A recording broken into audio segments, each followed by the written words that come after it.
If the USA and Iran went to war, who would win?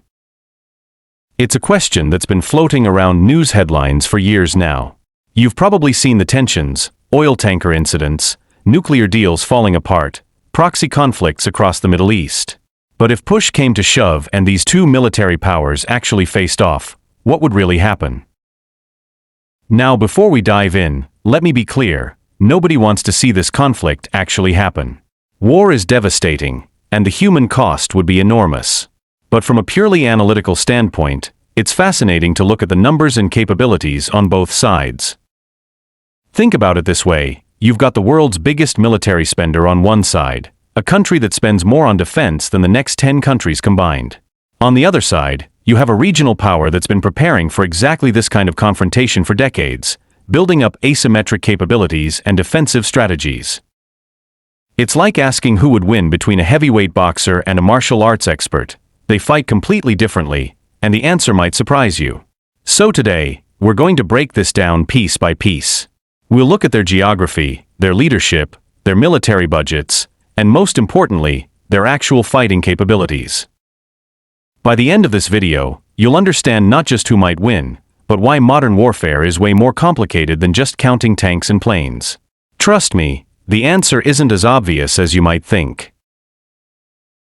Let's start with the basics, geography and leadership. Now, you might be wondering, why does geography even matter in modern warfare? Well, let me tell you, it matters a lot more than you'd think. The United States sits pretty comfortable between two massive oceans, the Atlantic and Pacific. That's like having the world's biggest moat protecting you. At 9.8 million square kilometers, America has plenty of space to maneuver, and if someone actually tried to invade, they'd have to cross thousands of miles of ocean first. Plus, with 335 million people, the recruitment potential is enormous. But here's where it gets interesting.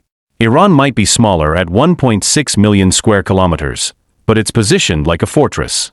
Picture this, 60% of the country is mountains and deserts. If you've ever wondered why Afghanistan was such a nightmare for superpowers, well, Iran's terrain is even more challenging. And here's the kicker, Iran controls the Strait of Hormuz, where 20% of the world's oil passes through.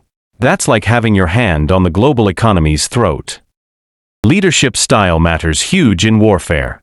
The US has a democratic system where the president needs congressional approval for major military actions. That can slow things down, but it also means decisions get thoroughly debated. Iran operates under a theocratic system where the supreme leader can make military decisions rapidly. Iran's military also has this interesting dual structure with both regular forces and the Revolutionary Guard Corps. It's like having two separate armies that can act independently. Both sides have combat experience, but different kinds. The US has been fighting high-tech wars around the globe for decades. Iran? They've been preparing for one specific fight, defending their homeland against a technologically superior enemy.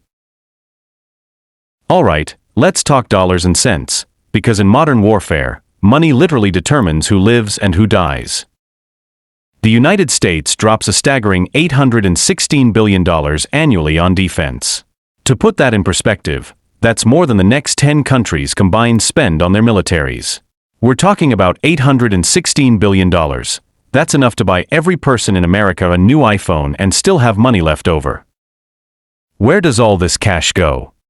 Well, you've got 2.1 million people to pay, 1.3 million active troops and 800,000 reserves. Now compare that to Iran's $25 billion defense budget. Wait, let me say that again, $25 billion. That means the US spends 32 times more than Iran on defense. Iran's entire annual military budget is what the US spends in about 2 weeks. But here's what's interesting, Iran has figured out how to punch way above their weight class. With 610,000 total personnel, they focused on specific technologies that could actually hurt a superpower. While the US is buying $100 million fighter jets, Iran's building thousands of drones that cost $20,000 each. It's like the difference between buying one luxury sports car versus a fleet of motorcycles.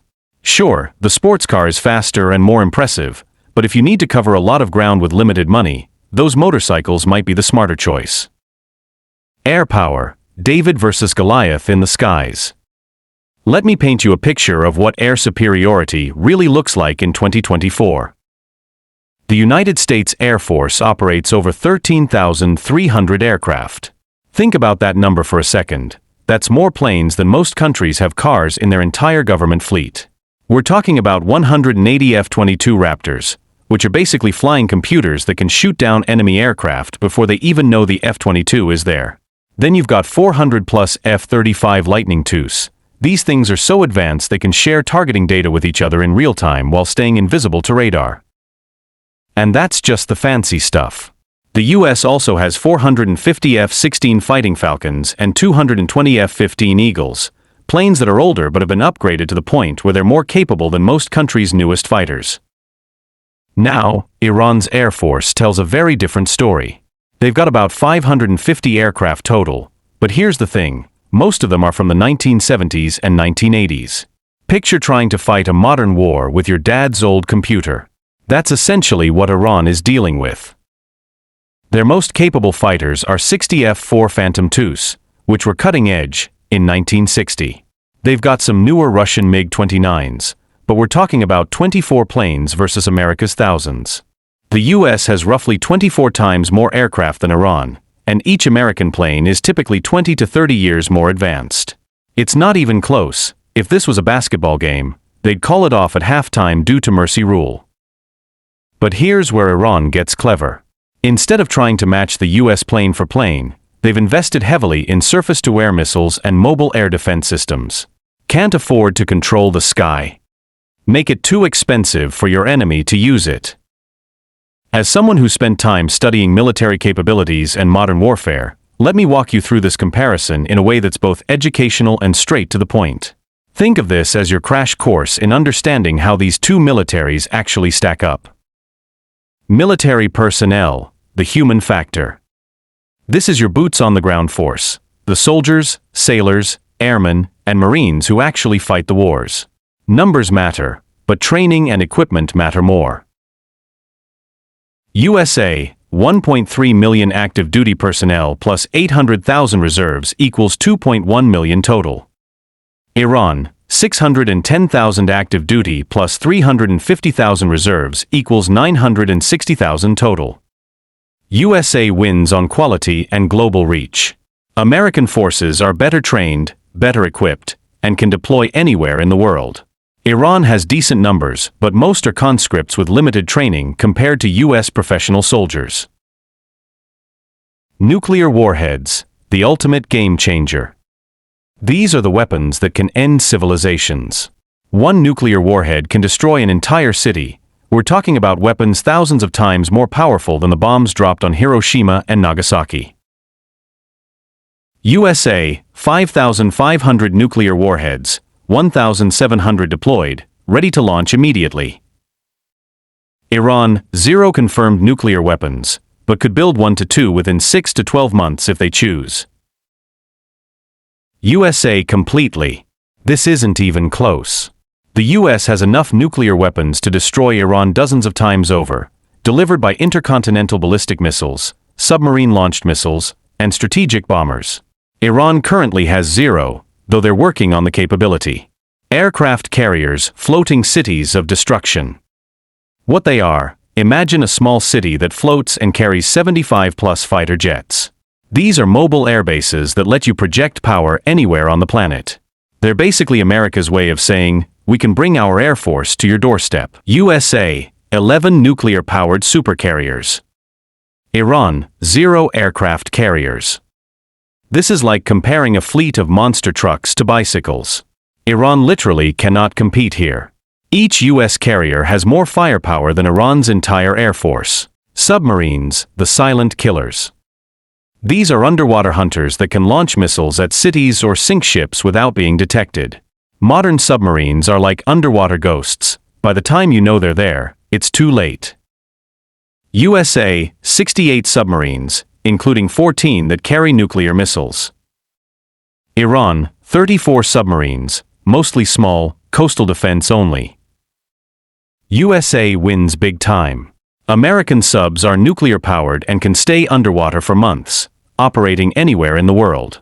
Iranian subs are diesel-powered and can only operate near their own coast for short periods. Main battle tanks, the kings of land warfare. Think of these as moving fortresses with massive guns. They're designed to punch through enemy lines and control territory. Modern tanks are basically land battleships. USA, 6,100 M1A2 Abrams tanks. Iran, 1,650 tanks, mix of aging T-72s and chieftains. USA takes this decisively. The M1A2 Abrams is like a smartphone compared to Iran's flip phones. American tanks can see and kill Iranian tanks from miles away while being nearly impossible to destroy in return. They fly low to avoid radar, use GPS to navigate, and can hit a specific window in a building from 1,000 miles away. It's like having a sniper rifle that shoots across continents. USA 4000 plus Tomahawk missiles, 1,600 kilometers range, accurate within 3 meters. Iran 2000 plus various missiles, 200 to 1,350 kilometers range, accurate within 10 to 50 meters. USA has the clear advantage. Not only do they have twice as many missiles, but American missiles are far more accurate and have much longer range. It's like comparing a laser pointer to a flashlight. Fighter aircraft, masters of the sky. These are the top guns of modern warfare, fast, agile aircraft designed to control the skies and rain destruction from above. Air superiority usually determines who wins modern wars. USA 2000 plus advanced fighters, F-22 Raptors, F-35 Lightning IIs, F-16s, F-18s. Iran 300 aging fighters, F-14 Tomcats, F-4 Phantoms, some Russian MiGs. This isn't even fair. It's like pitting a modern Formula One car against a 1970s muscle car. US fighters are stealth, have better radar, better missiles, and better pilots. Iran's air force would be wiped out in the first few days. The reality check: who would actually win?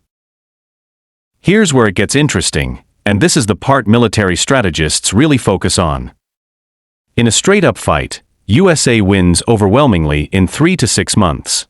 We're talking about complete air superiority within days, total naval dominance, and the ability to destroy Iran's military from a safe distance. But here's the catch: Iran knows they can't win a conventional war. Their strategy would be completely different. Think guerrilla warfare, regional chaos, and making victory so expensive that America eventually gives up. Iran's real weapons would be closing the Strait of Hormuz, cutting off 20% of global oil. Proxy forces across the Middle East causing chaos. Guerrilla warfare in mountainous terrain, making any occupation politically unsustainable. Bottom line, USA would crush Iran militarily, but Iran's goal would be making that victory cost more than it's worth. Kind of like how the Taliban outlasted the US in Afghanistan not by winning battles, but by making the war too expensive to continue. It's a classic case of you can win every battle and still lose the war. The US has overwhelming firepower, but Iran would play a completely different game focused on endurance and making victory Pyrrhic. What do you think? Does technological superiority always translate to strategic victory in modern conflicts?